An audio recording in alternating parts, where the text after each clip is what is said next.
ಕರ್ನಾಟಕದಲ್ಲಿ ಉಳಿದಿರುವ 21 ಕ್ಷೇತ್ರಗಳ ಪೈಕಿ 17 ಕ್ಷೇತ್ರಗಳಿಗೆ ಕಾಂಗ್ರೆಸ್ ಇವತ್ತೇ ಪಟ್ಟಿಯನ್ನ ಬಿಡುಗಡೆ ಮಾಡುತ್ತೆ. ಯಾವುದೇ ಕ್ಷಣದಲ್ಲಿ ಅಭ್ಯರ್ಥಿ ಘೋಷಣೆಯಾಗುವ ಸಾಧ್ಯತೆ ಇದೆ. ಕಾಂಗ್ರೆಸ್ನ 2ನೇ ಪಟ್ಟಿಯ ಬಿಡುಗಡೆಗೆ ಕ್ಷಣಗಣನೆ.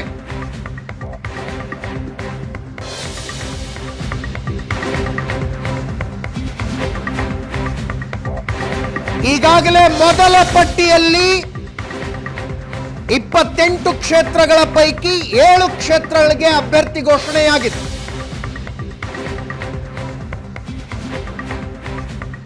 ಕಾಂಗ್ರೆಸ್ ಇನ್ನು 21 ಕ್ಷೇತ್ರಗಳಿಗೆ ಅಭ್ಯರ್ಥಿ ಘೋಷಣೆ ಮಾಡೋದು ಬಾಕಿ ಇದೆ. 17 ಕ್ಷೇತ್ರಗಳಿಗೆ ಅಭ್ಯರ್ಥಿಗಳ ಫೈನಲ್ ಆಗಿದ್ದಾರೆ. 4 ಕ್ಷೇತ್ರಗಳನ್ನ ಪೆಂಡಿಂಗ್ ಇಟ್ಕೊಂಡು 17 ಕ್ಷೇತ್ರಗಳಿಗೆ ಯಾವುದೇ ಕ್ಷಣದಲ್ಲಾದರೂ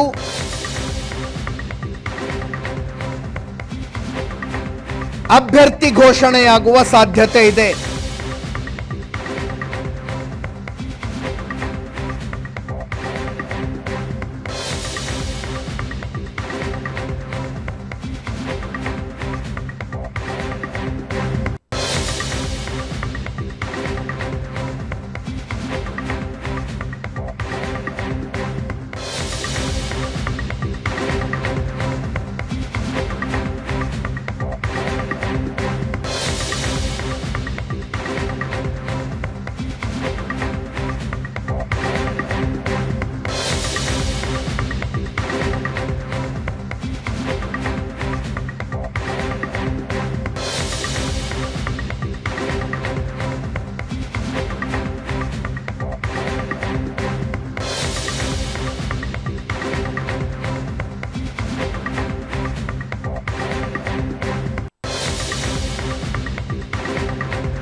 ಕೋಲಾರ, ಚಿಕ್ಕಬಳ್ಳಾಪುರ, ಚಾಮರಾಜನಗರಗಳನ್ನ ಪೆಂಡಿಂಗ್ ಉಳಿಸಿಕೊಳ್ಳಲಾಗುತ್ತೆ.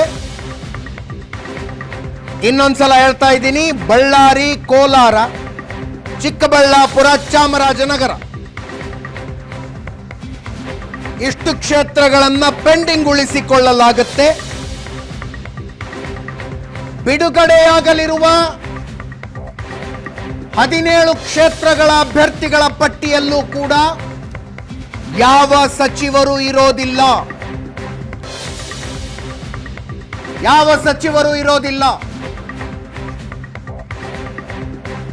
ಆದರೆ 5 ಕ್ಷೇತ್ರಗಳಲ್ಲಿ ಸಚಿವರ ಮಕ್ಕಳಿಗೆ ಟಿಕೆಟ್ ಘೋಷಣೆಯಾಗುವ ಸಾಧ್ಯತೆ ಇದೆ. 5 ಕ್ಷೇತ್ರಗಳಲ್ಲಿ ಸಚಿವರ ಮಕ್ಕಳಿಗೆ 17 ಪೈಕಿ 5 ಜನ ಮಹಿಳೆಯರಿರ್ತಾರೆ ಅನ್ನುವ ಮಾಹಿತಿ. ಲಿಸ್ಟ್ ಫೈನಲ್ ಆಗಿದೆ. ಅಂತಿಮ ಸುತ್ತಿನ ಮೀಟಿಂಗ್ ನಂತರ ಅನೌನ್ಸ್ ಆಗುತ್ತೆ. ಉತ್ತರ ಕನ್ನಡಕ್ಕೆ ಅಂಜಲಿ ನಿಂಬಾಳ್ಕರ್, ಮಾಜಿ ಶಾಸಕಿ ಅಂಜಲಿ ನಿಂಬಾಳ್ಕರ್ ಉತ್ತರ ಕನ್ನಡ. ಚಿತ್ರದುರ್ಗ ಚಂದ್ರಪ್ಪ, ಮಾಜಿ ಸಂಸದ ಚಂದ್ರಪ್ಪ. ಬೆಳಗಾವಿ ಸಚಿವೆ ಲಕ್ಷ್ಮಿ ಹೆಬ್ಬಾಳ್ಕರ್ ಪುತ್ರ ಮೃಣಾಲ್ ಹೆಬ್ಬಾಳ್ಕರ್ ಬೆಳಗಾವಿಗೆ. ಚಿಕ್ಕೋಡಿ ಸಚಿವ ಸತೀಶ್ ಜಾರಕಿಹೊಳಿ ಪುತ್ರಿ ಪ್ರಿಯಾಂಕಾ ಜಾರಕಿಹೊಳಿ. ಬಾಗಲಕೋಟೆ ಸಚಿವ ಶಿವಾನಂದ ಪಾಟೀಲ್ ಮಗಳು ಸಂಯುಕ್ತ ಪಾಟೀಲ್. ಹುಬ್ಬಳ್ಳಿ ವಿನೋದ್ ಅಸೂಟಿ. ಕೊಪ್ಪಳ ರಾಜಶೇಖರ್ ಹಿಟ್ನಾಳ್.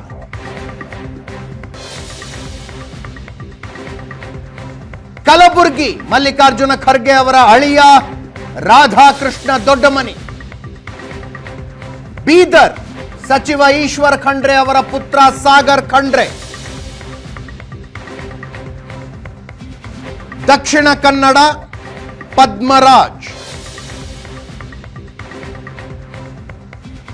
ಉಡುಪಿ ಚಿಕ್ಕಮಗಳೂರು ಜಯಪ್ರಕಾಶ್ ಹೆಗಡೆ, ಬೆಂಗಳೂರು ದಕ್ಷಿಣ ಸಾರಿಗೆ ಸಚಿವ ರಾಮಲಿಂಗಾರೆಡ್ಡಿ ಪುತ್ರಿ ಸೌಮ್ಯಾ ರೆಡ್ಡಿ, ಬೆಂಗಳೂರು ದಕ್ಷಿಣ. ಬೆಂಗಳೂರು ಸೆಂಟ್ರಲ್ ಮನ್ಸೂರ್ ಅಲಿ ಖಾನ್,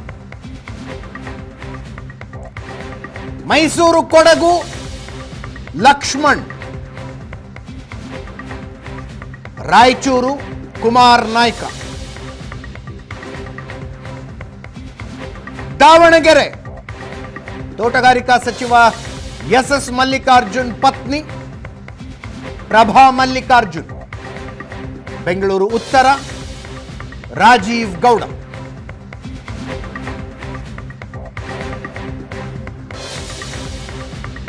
ನಾಲ್ಕು ಕ್ಷೇತ್ರಗಳ ಟಿಕೆಟ್ ಘೋಷಣೆಯನ್ನು ಕಾಂಗ್ರೆಸ್ ಬಾಕಿ ಉಳಿಸಿಕೊಳ್ಳುತ್ತೆ ಅನ್ನೋದು ಈ ಕ್ಷಣದ ಮಾಹಿತಿ.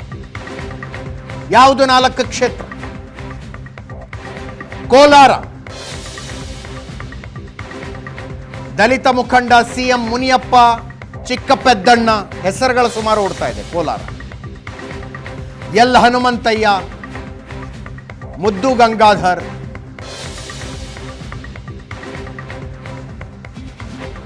ಬಳ್ಳಾರಿ ವೆಂಕಟೇಶ್ ಪ್ರಸಾದ್, ಸೌಪರ್ಣಿಕಾ ತುಕಾರಾಮ್,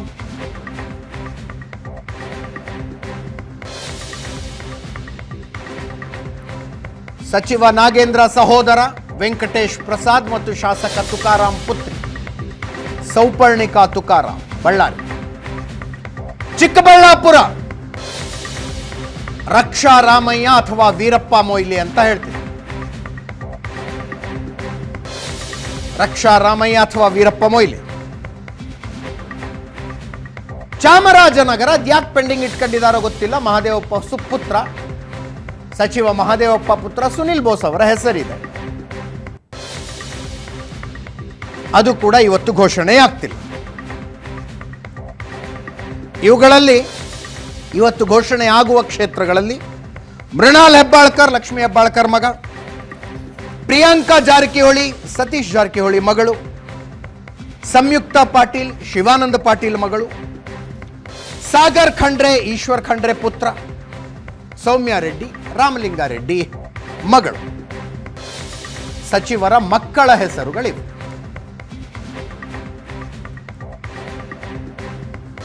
ಡಿಸಿಎಂ ಡಿಕೆ ಶಿವಕುಮಾರ್ ಅವರು ಮಾತಾಡಿದ್ದಾರೆ, ಕೇಳಿಸ್ಕೊಳ್ಳಿ. ಇನ್ನ ಸ್ವಲ್ಪ ಬೆಳಗ್ಗೆ ಮಾಡೋದಿದೆ, ಆಲ್ಮೋಸ್ಟ್ ಹೆಚ್ಚು ಕಮ್ಮಿ ಚರ್ಚೆ ಮಾಡಿದೀವಿ, ಆಯ್ಕೆ ಮಾಡಿ ತೀರ್ಮಾನ ಮಾಡ್ತಾರೆ.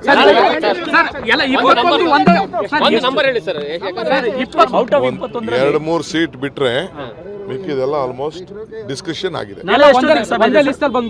ಡಿಸ್ಕಷನ್ ಆಗಿದೆ, ನಾವು ಮಾಡಿದೀವಿ, ಇನ್ನ ಸ್ವಲ್ಪ ಬೆಳಗ್ಗೆ ಮಾಡೋದಿದೆ, ಆಲ್ಮೋಸ್ಟ್ ಹೆಚ್ಚು ಕಮ್ಮಿ ಚರ್ಚೆ ಮಾಡಿದೀವಿ, ಆಯ್ಕೆ ಮಾಡಿ ತೀರ್ಮಾನ ಮಾಡ್ತಾರೆ.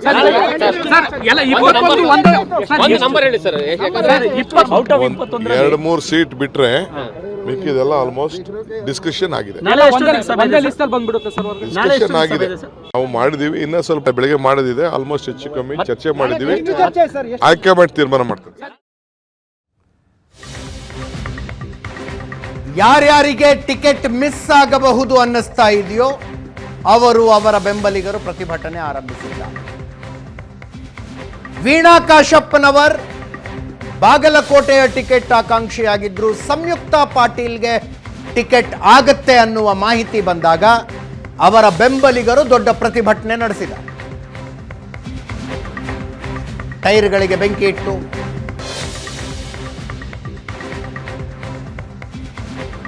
LIC ವೃತ್ತದಿಂದ ಕಾಂಗ್ರೆಸ್ ಕಚೇರಿಯ ತನಕ ಪ್ರತಿಭಟನಾ ರ್ಯಾಲಿ ಮಾಡಿದ್ದಾರೆ. ಕಾಂಗ್ರೆಸ್ ಕಚೇರಿಗೆ ಮುತ್ತಿಗೆ ಯತ್ನವೂ ನಡೆದಿದೆ.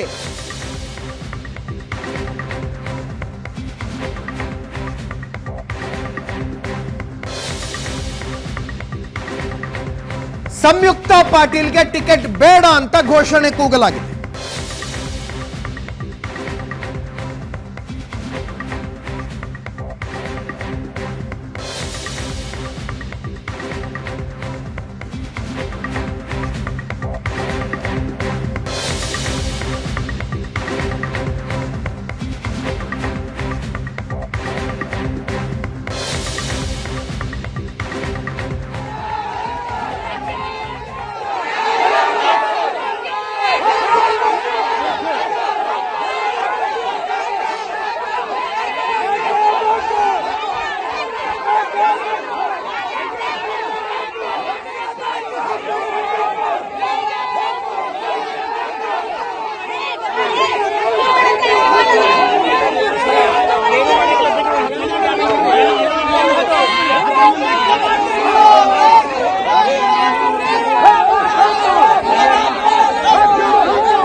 ಕಾಶಪ್ಪನವರ್ ದಿಲ್ಲಿಲೇ ಇದ್ದಾರೆ.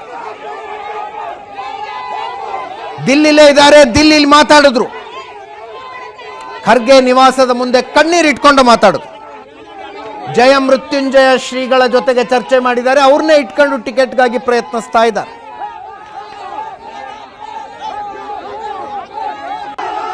ಅವರ ಪತಿ ವಿಜಯಾನಂದ ಕಾಶಪ್ಪನವರ್ ಕೂಡ ಸಿಟ್ಟಿಗೆದ್ದಿದ್ದಾರೆ. ಕರ್ನಾಟಕದಿಂದ ಸ್ಕ್ರೀನಿಂಗ್ ಕಮಿಟಿ ಅವರು ಕಳಿಸಿದ ಲಿಸ್ಟ್ನಲ್ಲಿ ವೀಣಾ ಕಾಶಪ್ಪನವರ ಹೆಸರೇ ಇಲ್ಲ ಅಂತ ಖರ್ಗೆ ಅವರು ಹೇಳಿದ್ರಂತೆ. ಯಾಕೆ ನನ್ನ ಪತ್ನಿ ಹೆಸರು ಕಳಿಸಿಲ್ಲ ಅಂತ ವಿಜಯಾನಂದ ಕಾಶಪ್ಪನವರ ಪ್ರಶ್ನೆ. ಟಿಕೆಟ್ ಘೋಷಣೆ ಆಗಲಿ ಆಮೇಲೆ ಮಾತಾಡ್ತೀನಿ ಅಂತಿದ್ದಾರೆ. ಕೇಳಿಸ್ಕೊಳ್ಳಿ. ನನಗೆ ಅವಕಾಶ ಕೊಡಿ ಅಂದರೆ ಸೋಲ್ಬೇಕಾದ್ರೆ ವೀಣಾ ಕಾಶಪ್ಪನವ್ರು ಬೇಕಾಗಿತ್ತು, ಗೆಲ್ಲಬೇಕಾದ್ರೆ ಬೇಡ ಅಂತ ಅನ್ಸುತ್ತೆ. ಮೋಸ್ಟ್ಲಿ ಎಲ್ಲೋ ಒಂದು ಹತ್ರ ತುಳಿಯುವಂಥ ಹುನ್ನಾರ ನಡೀತಾ ಇದೆನೋ ಏನೋ ನಂಗೆ ಗೊತ್ತಿಲ್ಲ. ಚುನಾವಣೆಯನ್ನು ಮಾಡಿಸ್ಕೊಂಡು ಒಬ್ಬ ಹೆಣ್ಮಗಳ ಹತ್ರ ಈ ಥರ ಮಾಡೋದು ಎಲ್ಲೋ ಒಂದು ಹತ್ರ ಇದು ಅನಿಸುತ್ತೆ. ನನಗೆ ಅವಕಾಶ ಕೊಡಿ ಅಂದರೆ ಸೋಲ್ಬೇಕಾದ್ರೆ ವೀಣಾ ಕಾಶಪ್ಪನವ್ರು ಬೇಕಾಗಿತ್ತು, ಗೆಲ್ಲಬೇಕಾದ್ರೆ ಬೇಡ ಅಂತ ಅನ್ಸುತ್ತೆ. ಮೋಸ್ಟ್ಲಿ ಎಲ್ಲೋ ಒಂದು ಹತ್ರ ತುಳಿಯುವಂಥ ಹುನ್ನಾರ ನಡೀತಾ ಇದೆನೋ ಏನೋ ನಂಗೆ ಗೊತ್ತಿಲ್ಲ. ಚುನಾವಣೆಯನ್ನು ಮಾಡಿಸ್ಕೊಂಡು ಒಬ್ಬ ಹೆಣ್ಮಗಳ ಹತ್ರ ಈ ಥರ ಮಾಡೋದು ಎಲ್ಲೋ ಒಂದು ಹತ್ರ ಇದು ಅನ್ಸುತ್ತೆ. ನನಗೆ ಅವಕಾಶ ಕೊಡಿ ಅಂದ್ರೆ ಇವತ್ತು ಸಂಯುಕ್ತ ಪಾಟೀಲ್ ಬಗ್ಗೆ ಅಯ್ಯಮ್ಮ ಒಂದ್ ದಿವಸ ಆದ್ರೂ ಕ್ಷೇತ್ರದಲ್ಲಿ ಯಾವ ಕ್ಷೇತ್ರ ಎಲ್ಲರೂ ಯಾವ ಶಾಸಕರಿಗಾದ್ರೂ ಭೇಟಿ ಆಗಿರ್ಬೇಕಲ್ಲ. ಯಾರಿಗೂ ಕೂಡ ಭೇಟಿ ಆಗಿಲ್ಲ. ಯಾವ ಶಾಸಕರು ಕೂಡ ಅವ್ರ ಪರವಾಗಿ ಹೇಳಿಲ್ಲ. ನಮ್ಮ ಸಮಾಜದ ಬಂಧುಗಳಿದ್ದಾರೆ ಮತ್ತು ನಮ್ಮ ಜಿಲ್ಲೆಯ ಎಲ್ಲ ಪಕ್ಷದ ನಾಯಕರನ್ನ ಮತ್ತು ಎಲ್ಲರನ್ನ ಕರೆದು ಒಂದು ಸಭೆ ಮಾಡ್ತೀವಿ. ಅಲ್ಲಿ ಸಭೆ ನಮ್ಮ ಜನರು ಏನ್ ಹೇಳ್ತಾರೆ ಅದ್ರ ಮೇಲೆ ನಾವು ನಿರ್ಣಯನ ಮಾಡ್ತೀವಿ. ಅಧ್ಯಕ್ಷರೇ ಹೇಳಿದ್ದು ನನಗೆ ನಿನ್ನೆ, ಇಲ್ಲಪ್ಪ ಹೆಸರೇ ಕಳಿಸಿಲ್ಲ ಅನ್ನೋದು ಈಗ ಕೂಡ ಬಹಳ ಸ್ಪಷ್ಟವಾಗಿ ಹೇಳಿದ್ರು. ಇವತ್ತು ನಿನ್ನೆ ಏನು ಪಟ್ಟಿ ಬಿಡುಗಡೆ ಆದ್ಮೇಲೆ ಅವರು ಈ ಏನು ಒಂದು ಸ್ಕ್ರೀನಿಂಗ್ ಕಮಿಟಿಯಲ್ಲಿ ಇವ್ರ ಹೆಸರೇ ಕಳಿಸಿಲ್ಲ ಅನ್ನೋದು ಕೂಡ ನಮಗೆ ಮಾಹಿತಿ ಆಗಿದೆ. ಈ ವಿಚಾರವಾಗಿ ನಾವು ಸಾಮಾನ್ಯ ಅಧ್ಯಕ್ಷರಿಗೆ ಪ್ರಶ್ನೆ ಮಾಡಿದಾಗ ಅವರು ಕೂಡ ಹೇಳಿದ್ರು, ನಿಮ್ಮ ಸ್ಥಳೀಯ ನಾಯಕರು ಇದಕ್ಕೆ ಉತ್ತರ ಕೊಡಬೇಕು, ನಾನು ಕೊಡಕ್ಕಾಗಲ್ಲ ಅನ್ನೋ ಮಾತನ್ನು ಕೂಡ ಈಗ ಹೇಳಿದ್ರು. ನನ್ನ ಕೊಲೀಗ ಪ್ರಶಾಂತ್ ನಾಥ್ ನೇರ ಸಂಪರ್ಕದಲ್ಲಿದ್ದಾರೆ. ಪ್ರಶಾಂತ್, ಬಾಗಲಕೋಟೆ ಬಿಟ್ಟರೆ ಎಲ್ಲೂ ಹಿಂಗೆ ಅಂದರೆ ಬಹಿರಂಗವಾಗಿ ಅಸಮಾಧಾನ, ಜೋರು ಪ್ರತಿಭಟನೆ ಆ ಥರದ್ದು ಏನಿಲ್ಲ. ಬೈ ಆ್ಯಂಡ್ ಲಾರ್ಜ್ ಏನೋ ಅಮಿಕೇಬಲಿ ಡಿಸೈಡ್ ಆದಂಗೆ ಕಾಣಿಸ್ತಾ ಇದೆ 17 ಜನರ ಪಟ್ಟಿ. ಕಾಂಗ್ರೆಸ್ನಲ್ಲಿ ಈ ಬಾರಿ ಲೋಕಸಭಾ ಚುನಾವಣೆಗೆ ಆ ಮಟ್ಟದ ಪೈಪೋಟಿ ಬೇರೆ ಕಡೆ ಕಾಣ್ತಾ ಇಲ್ಲ. ಬಹುತೇಕವಾಗಿ ಅಮಿಕೇಬಲಿ ನೀವು ಹೇಳಿದಂತೆ ಜೊತೆಗೆ ಕುಳಿತು ಒಂದು ಸಿಂಗಲ್ ನೇಮನ್ನು ಕರ್ನಾಟಕದಿಂದಲೇ ಕಳಿಸ್ತಕ್ಕಂಥ ಒಂದು ವ್ಯವಸ್ಥೆಯನ್ನು ಕರ್ನಾಟಕದ ಕಾಂಗ್ರೆಸ್ ಮಾಡ್ತಾ ಇದೆ. ಎಸ್, ಆದರೆ ಬಾಗಲಕೋಟೆಯಲ್ಲಿ ನನಗನ್ಸುತ್ತೆ ನೋಡಿ, ಕಳೆದ ಬಾರಿ ವೀಣಾ ಕಾಶಪ್ಪನವ್ರು ಸ್ಪರ್ಧಿಸಿದ್ರು, PC ಗದ್ದಿಗೌಡರ ವಿರುದ್ಧ ಸೋತರು. ಈ ಬಾರಿ ನೋಡಿ ಸಿದ್ದರಾಮಯ್ಯನವರಿಗೆ ಕಾಶಪ್ಪನವ್ರು ಕೊಡಬೇಕು ಅಂತಕ್ಕಂಥದ್ದಿತ್ತು. ಓಕೆ, ಆದರೆ DK ಶಿವಕುಮಾರ್ ಶಿವಾನಂದ ಪಾಟೀಲ್ರ ಮಗಳು ಸಂಯುಕ್ತ ಪಾಟೀಲ್ ಯಾವಾಗ ಲಕ್ಷ್ಮೀ ಹೆಬ್ಬಾಳ್ಕರ್ ಮಗನಿಗೆ ಪ್ರಿಯಾಂಕ್ ಜಾರಕಿಹೊಳಿ ಸತೀಶ್ ಜಾರಕಿಹೊಳಿ ಮಗಳಿಗೆ ಟಿಕೆಟ್ ಕೊಡ್ತಕ್ಕಂಥದ್ದು ಫೈನಲ್ ಆಯಿತು. ಶಿವಾನಂದ ಪಾಟೀಲ್ ಹೇಳಿದರು, ಬಾಗಲಕೋಟೆಯಲ್ಲಿ ನಾನೊಂದು ಪ್ರಯತ್ನವನ್ನು ಮಾಡ್ತೀನಿ, ನನ್ನ ಮಗಳಿಗೆ ಟಿಕೆಟ್ ಕೊಡಿ, ಗೆಲ್ಸ್ಕೊಂಡು ಬರ್ತಕ್ಕಂಥ ಹೊಣೆಗಾರಿಕೆ ನನ್ನದು ಅಂತಕ್ಕಂಥದ್ದು. ಕಾಂಗ್ರೆಸ್ಸಿಗೆ ಒಟ್ಟಾರೆ ಅನಿಸಿರ್ತಕ್ಕಂಥದ್ದು ಕಾಶಪ್ಪನವರ ಪ್ರಭಾವ ಇಳಕಲ್ಗೆ ಸೀಮಿತವಾಗಿದೆ, ಬೇರೆ ಕಡೆ ಆ ಪ್ರಭಾವ ಕಾಣ್ತಾ ಇಲ್ಲ. ವಿಜಯಾನಂದ ಕಾಶಪ್ಪನವರು ಲೋಕಸಭಾ ಚುನಾವಣೆಯನ್ನು ತನ್ನ ಪತ್ನಿಯನ್ನು ಗೆಲ್ಸ್ಕೊಂಡು ಬರ್ತಕ್ಕಂಥ ಒಂದು ಸ್ಥಿತಿಯಲ್ಲಿದ್ದಾರೆ ಅಂತ ಕಾಂಗ್ರೆಸ್ಗೆ ಕಾನ್ಫಿಡೆಂಟ್ ಅನ್ನಿಸ್ತಾ ಇಲ್ಲ. ಹೀಗಾಗಿ ಕಾಂಗ್ರೆಸ್ಗೆ ಅನ್ನಿಸ್ತಾ ಇರ್ತಕ್ಕಂಥದ್ದು ಶಿವಾನಂದ ಪಾಟೀಲರು ಅವರೇನು ಬಾಗಲಕೋಟೆ ಜಿಲ್ಲೆಯವರಲ್ಲ, ಅವ್ರು ವಿಜಯಪುರ ಜಿಲ್ಲೆಯವರು. ಅವ್ರು ತಿಕೋಟಾದವರು, ನಂತರ ಹೋಗಿ ಬಸವನ ಬಾಗೇವಾಡಿಯಿಂದ ಸತತವಾಗಿ ಗೆಲ್ತಾ ಇದ್ದಾರೆ. ಆದರೆ ನನಗೆ ಬಾಗಲಕೋಟೆಯಲ್ಲಿ ಒಂದು ಮಗಳಿಗೆ ಟಿಕೆಟ್ ಕೊಟ್ಟರೆ ನಾನು ಪಂಚಮಸಾಲಿ ಸಮುದಾಯದ ಜೊತೆಗೆ ಕುರುಬರು ಮತ್ತು ಮುಸ್ಲಿಂ ಸಮುದಾಯದ ಮತಗಳಿವೆ, ಇತರರ ಮತಗಳನ್ನು ತೆಗೆದುಕೊಂಡು ಬರ್ತೀನಿ, ನಾನು ಗೆಲ್ಸ್ಕೊಂಡು ಬರ್ತೀನಿ ಅಂತಕ್ಕಂಥದ್ದನ್ನು ಶಿವಾನಂದ ಪಾಟೀಲರು ಹೇಳಿದ ನಂತರ ಸಂಯುಕ್ತ ಪಾಟೀಲ್ಗೆ ಟಿಕೆಟ್ ಕೊಡ್ತಕ್ಕಂಥ ತೀರ್ಮಾನ ನಿನ್ನೆಯ ಸೆಂಟ್ರಲ್ ಇಲೆಕ್ಷನ್ ಕಮಿಟಿಯಲ್ಲಿ ಆಗಿದೆ. ಓಕೆ, ವಿಜಯಾನಂದ ಕಾಶಪ್ಪನವ್ರದ್ದೊಂದು ಸ್ವಭಾವ ಕೂಡ ಇದೆ. ಅಂದರೆ ಇಳಕಲ್ಗೆ ಸೀಮಿತವಾಗಿ ನೋಡಿದಾಗ ಅವರೊಂದು ಫೈಟ್ ಮಾಡ್ತಾರೆ ದೊಡ್ಡನಗೌಡ ಪಾಟೀಲ್ ವಿರುದ್ಧ. ಆಲ್ಟರ್ನೇಟಿವ್ಲಿ ಒಂದು ಸಲ ದೊಡ್ಡನಗೌಡ ಪಾಟೀಲರು, ಒಂದು ಸಲ ವಿಜಯಾನಂದ ಕಾಶಪ್ಪನವ್ರು ಗೆದ್ದು ಬರ್ತಾರೆ. ಆದರೆ ಕ್ಷೇತ್ರದ ಉಳಿದ ಶಾಸಕರು, ಮಾಜಿ ಶಾಸಕರ ಜೊತೆ ಅವರ ಸಂಬಂಧ ಅಷ್ಟಕ್ಕಷ್ಟೇ ಅನ್ನುವ ಕಾರಣದಿಂದ ಈ ಬಾರಿ ಅಭ್ಯರ್ಥಿ ಬದಲಾವಣೆಯ ನಿರ್ಧಾರವನ್ನು ಮಾಡಲಾಯಿತು ಅಂತಕ್ಕಂಥದ್ದನ್ನು ಕಾಂಗ್ರೆಸ್ ಸೋರ್ಸಸ್ಗಳು ಹೇಳ್ತಾ ಇವೆ. ಮತ್ತು ಶಿವಾನಂದ ಪಾಟೀಲ್ರಿಗೆ ಒಂದು ಅವಕಾಶವನ್ನು ಕೊಡಬೇಕು. ಈ ಬಾಗಲಕೋಟೆ ವಿಜಯಪುರ ಜಿಲ್ಲೆಯಲ್ಲಿ ಒಂದು ಪಾಲಿಟಿಕ್ಸ್ ಇರುತ್ತೆ, ಅಲ್ಲಿ ಬೀಗರಿದ್ದಾರೆ, ಇಲ್ಲಿ ಬೀಗರಿದ್ದಾರೆ, ಅಲ್ಲಿ ಕಾಕ ಇರ್ತಾರೆ, ಮಾಮ ಇರ್ತಾರೆ, ಇದು ನಡೀತಾ ಇರುತ್ತೆ. ಶಿವಾನಂದ ಪಾಟೀಲ್ರಿಗೂ ಆ ರೀತಿಯ ಸಂಬಂಧಗಳು ಬಾಗಲಕೋಟೆ ಜಿಲ್ಲೆಯಲ್ಲಿ ಜಾಸ್ತಿ ಇವೆ. ಜೊತೆಗೆ ಕಾಂಗ್ರೆಸ್ನ ಪರಂಪರಾಗತ ಮತಗಳು ಮತ್ತು ಪಂಚಮಸಾಲಿ ಸಮುದಾಯದ ಮತಗಳನ್ನು ಒಟ್ಟಿಗೆ ತಂದು ಪಿ ಸಿ ಗದ್ದಿಗೌಡರನ್ನು ನೋಡಿ, ಪಿ ಸಿ ಗದ್ದಿಗೌಡರು ಸತತವಾಗಿ ಗೆದ್ದು ಬರ್ತಾ ಇದ್ದಾರೆ. ಅಷ್ಟೇನು ಪರ್ಫಾರ್ಮ್ ಮಾಡ್ತಕ್ಕಂಥ ಸಂಸದ ಅಲ್ಲ. ಆದರೆ ಅಲ್ಲಿ ಗಾಣಿಗ ಸಮುದಾಯದ ಮತಗಳು ಜಾಸ್ತಿ ಇವೆ ಅನ್ನುವ ಕಾರಣಕ್ಕೋಸ್ಕರ ಪಿ ಸಿ ಗದ್ದಿಗೌಡರು ಸುಲಭವಾಗಿ ಗೆದ್ದು ಬರ್ತಾ ಇದ್ದಾರೆ. ಈ ಬಾರಿ ನೋಡಿ, ಅಜಯ್ ಕುಮಾರ್ ಸರ್ನಾಯಕ್ ಟಿಕೆಟ್ ನೀಡ್ತಾ ಇತ್ತು, ಇಲ್ಲಾರೆ ಕಾಶಪ್ಪನವ್ರ ಫ್ಯಾಮ್ಲಿಗೆ ಕಾಂಗ್ರೆಸ್ ಟಿಕೆಟ್ ನೀಡ್ತಾ ಇತ್ತು. ಈ ಬಾರಿ ಒಂದು ಬದಲಾವಣೆಯನ್ನು ಮಾಡಿ ಸಂಯುಕ್ತ ಪಾಟೀಲ್ರನ್ನು ಶಿವಾನಂದ ಪಾಟೀಲರು ಕಣಕ್ಕಿಳಿಸ್ತಾ ಇದ್ದಾರೆ. ಮಂತ್ರಿಗಳ ಮಕ್ಕಳಿಗೆ ಕೊಡ್ತಕ್ಕಂಥ ನಿರ್ಧಾರವನ್ನು ಮಾಡಿದಾಗ ಬೆಳಗಾವಿ, ಚಿಕ್ಕೋಡಿ ಮತ್ತು ಬಾಗಲಕೋಟೆ ನೋಡಿ, ಅದೊಂದು ಪ್ರಯತ್ನವನ್ನು ಕೂಡ ಕಾಂಗ್ರೆಸ್ ಮಾಡ್ತಾಯಿದೆ. 3 ಅಂದರೆ ನಿಮಗೆ ಲಕ್ಷ್ಮೀ ಹೆಬ್ಬಾಳ್ಕರ್ ಮತ್ತು ಬಾಗಲಕೋಟೆ 2 ಟಿಕೆಟ್ಗಳನ್ನು ಪಂಚಮಸಾಲಿಗೆ, ಧಾರವಾಡದಲ್ಲೊಂದು ಕುರುಬರಿಗೆ, ಒಂದು SC ವಿಜಯಪುರದಲ್ಲಿ ಬಂದೇ ಬರುತ್ತೆ. OBC ಅಂದರೆ ನಾಯಕ ಸಮುದಾಯಕ್ಕೆ ಚಿಕ್ಕೋಡಿಯನ್ನು ಕೊಟ್ಟು ಒಂದು ಕಾಸ್ಟ್ ಕಾಂಬಿನೇಷನನ್ನು ಮಾಡ್ತಕ್ಕಂಥ ಪ್ರಯತ್ನವನ್ನು ಕೂಡ ಕಾಂಗ್ರೆಸ್ ಮಾಡ್ತಾಯಿದೆ. ಎಷ್ಟರ ಮಟ್ಟಿಗೆ ಕೈ ಹಿಡಿಯುತ್ತೆ ಗೊತ್ತಿಲ್ಲ. ಆದರೆ ವಿಜಯಾನಂದ ಕಾಶಪ್ಪನವ್ರು ಮತ್ತು ವೀಣಾ ಕಾಶಪ್ಪನವ್ರು ಬೇಸರದಿಂದ ಬಂಡಾಯದ ಮುನ್ಸೂಚನೆಯನ್ನು ಕೊಡ್ತಾ ಇದ್ದಾರೆ ಅಂತಕ್ಕಂಥದ್ದು ಸ್ಪಷ್ಟ. ಬಂಡಾಯದ ಹಂತಕ್ಕೆ ಹೋಗುತ್ತೆ ಅನ್ಸುತ್ತಾ ಇದು? ಅಲ್ಲ, ಅಂದರೆ ನೋಡಿ, ಒಂದು ಡಿಸ್ಟರ್ಬೆನ್ಸ್ ಅಂತೂ ಆಗ್ತಿದೆ. ಈಗ ಜಗದೀಶ್ ಶೆಟ್ಟರ್ ಬೆಳಗಾವಿಗೆ ಬರ್ತಾರೆ ಅಂದ ತಕ್ಷಣ BJPಯ ನಾಯಕರು ಏನು ಹೇಳ್ತಾ ಇದ್ದಾರೆ, ಇವರೇ ಹೇಳ್ತಿದ್ದಾರೆ, ಇಲ್ಲ ಅವ್ರು ಹೊರಗಿನವ್ರು ರೀ, ಅವ್ರು ಇಲ್ಲಿ ಬಂದು ಹೆಂಗೆ ಗೆಲ್ತಾರೆ ಅಂತ. ಅದನ್ನು ಕಾಶಪ್ಪನವ್ರ ಬೆಂಬಲಿಗರು ಕೂಡ ಮಾಡ್ತಿದ್ದಾರೆ. ಸಂಯುಕ್ತ ಪಾಟೀಲ್ಗೂ ಬಾಗಲಕೋಟೆಗೆ ಏನು ಸಂಬಂಧ? ಶಿವಾನಂದ ಪಾಟೀಲ್ರು ಮಂತ್ರಿ ಇರ್ಬೋದು, ಆದರೆ ಅವರು ವಿಜಯಪುರ ಜಿಲ್ಲೆಯ ಮಂತ್ರಿಗಳು, ಅವ್ರಿಗೂ ಬಾಗಲಕೋಟೆಗೆ ಏನು ಸಂಬಂಧ ಅನ್ನೋದನ್ನು ಕಾಶಪ್ಪನವ್ರ ಬೆಂಬಲಿಗರೇ ಬಹಿರಂಗವಾಗಿ ಹೇಳ್ತಾ ಇರೋದ್ರಿಂದ ಒಂದು ಟೋನ್ ಸೆಟ್ ಆಗುತ್ತೆ. ಈಗ ಅಂತಿಮವಾಗಿ ಅವರು ಬಂಡಾಯವಾಗಿ ಲೋಕಸಭಾ ಚುನಾವಣೆಯಲ್ಲಿ ಬಂಡಾಯವಾಗಿ ನಿಲ್ಲಲಿಕ್ಕೆ ಭಾಳ ದೊಡ್ಡ ಒಂದು ಸಾಮರ್ಥ್ಯ ಎಲ್ಲ ದೃಷ್ಟಿಯಿಂದ ಬೇಕು. ಅದು ಹಣಕಾಸಿನ ದೃಷ್ಟಿಯಿಂದ ಹಿಡಿದು ಪೊಲಿಟಿಕಲಿ, ಕಾಸ್ಟ್ ವೈಸ್, ಅಥವಾ ನಿಮ್ಗೊಂದು ನರೇಟಿವ್ ಇರಬೇಕು, ಆಗ ನೀವು ಬಂಡಾಯ ನಿಲ್ಲಕ್ಕೆ ಸಾಧ್ಯ ಇದೆ. ವಿಧಾನಸಭೆಯಲ್ಲಿ ನಿಂತಂತೆ ಸುಖ ಸುಮ್ಮನೆ ಬಂಡಾಯ ನಿಲ್ಲಕ್ಕಾಗಲ್ಲ, ಯಾಕೆಂದರೆ 15 ಲಕ್ಷದ ಮೇಲೆ ಓಟ್ ಇರ್ತವೆ. ಆ ಕಾರಣದಿಂದ ನನಗನ್ಸುತ್ತೆ ಕಾಶಪ್ಪನವರು ಮತ್ತು ಕಾಶಪ್ಪನವ್ರ ಬೆಂಬಲಿಗರು ಒಂದು ನರೇಟಿವನ್ನು, ಇಲ್ಲ ಸಂಯುಕ್ತ ಪಾಟೀಲ್ ಹೊರಗಿನವರು ಅಂತಕ್ಕಂಥದ್ದನ್ನು ಹೇಳುವ ಪ್ರಯತ್ನವನ್ನು ಮಾಡ್ತಾ ಇದ್ದಾರೆ. ಆದರೆ ಒಂದು ಮೇಲ್ನೋಟಕ್ಕೆ ಅಲ್ಲಿನ ರಾಜಕಾರಣಿಗಳಿಗೂ ಅನಿಸ್ತಾ ಇರ್ತಕ್ಕಂಥ ಅಂಶ ಅಂದರೆ, ಶಿವಾನಂದ ಪಾಟೀಲ್ ಮಗಳು ಬಂದು ನಿಂತಾಗ ಬಿಕಾಸ್ ಆಫ್ ಶಿವಾನಂದ ಪಾಟೀಲ್ ಬಾಗಲಕೋಟೆಯಲ್ಲಿ ಒಂದು ಫೈಟ್ ನೋಡ್ಲಿಕ್ಕೆ ಸಿಗುತ್ತೆ. ಅದರ್ವೈಸ್ ಪಿ ಸಿ ಗದ್ದಿಗೌಡರು ಇಷ್ಟು ವರ್ಷದಿಂದ 2004ರಿಂದ ತುಂಬ ಸುಲಭವಾಗಿ ಆ ಸೀಟನ್ನು ಗೆದ್ಕೊಂಡು ಬರ್ತಾ ಇದ್ದಾರೆ.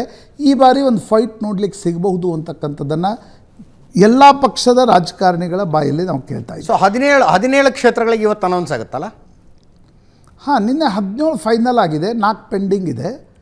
ಮೊದಲಿಗೆ 7 ಕ್ಷೇತ್ರದ ಟಿಕೆಟ್ ಘೋಷಣೆ ಮಾಡಲಾಗಿತ್ತು. ಚಾಮರಾಜನಗರ ಫೈನಲ್ ಆಗಿಲ್ಲ, ಕೋಲಾರ ಫೈನಲ್ ಆಗಿಲ್ಲ, ಬಳ್ಳಾರಿ ಫೈನಲ್ ಆಗಿಲ್ಲ.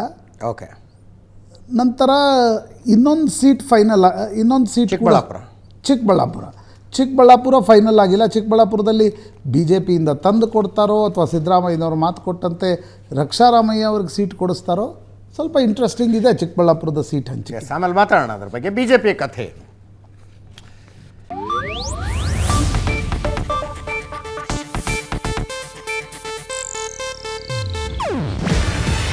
ಇದು ಏಷ್ಯಾನೆಟ್ ನ್ಯೂಸ್ ನೆಟ್ವರ್ಕ್ ಪ್ರಸ್ತುತಿ. ನೀವು ನೋಡ್ತಿದ್ದೀರಾ ಏಷ್ಯಾನೆಟ್ ಸುವರ್ಣ ನ್ಯೂಸ್.